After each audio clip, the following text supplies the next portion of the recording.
দক্ষিণ আফ্রিকার বিপক্ষে প্রথম দিনের প্রথম ইনিংসেই যেন ব্যাটিং তছনছ হয়ে গেছে পাকিস্তানের। সফরকারীদের এত দ্রুত যে টেস্টে পতন ঘটবে সেটা কখনো কেউ পরিকল্পনাও করেনি।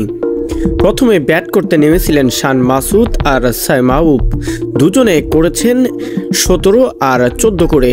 এভাবে ধারাবাহিকতা বজায় রেখে শেষ পর্যন্ত গোলাম তিনি করেছেন 71 বলে 54। এটাই হচ্ছে সর্বোচ্চ স্কোর। দক্ষিণ আফ্রিকার হয়ে সবচেয়ে বেশি উইকেট শিকার করেছেন বস আর প্যাটারসন ইতিমধ্যেই 5 উইকেট নিয়ে টেস্টে নতুন নজির গড়েছে পাকিস্তানের বিপক্ষে।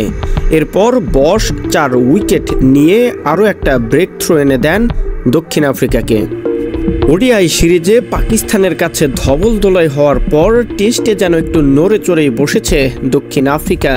স্বাগতিক হয়ে ঘরের মাঠে ধবলধোলাই, কিন্তু টেস্টে তো আর সেটা মেনে নেওয়া যায় না।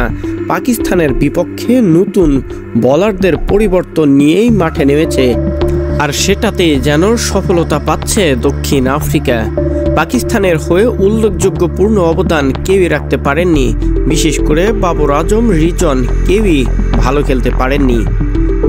দক্ষিণ আফ্রিকার হয়ে প্যাটারসন 5টি উইকেট শিকার করেন, এরপর বস নিয়েছেন 4টি।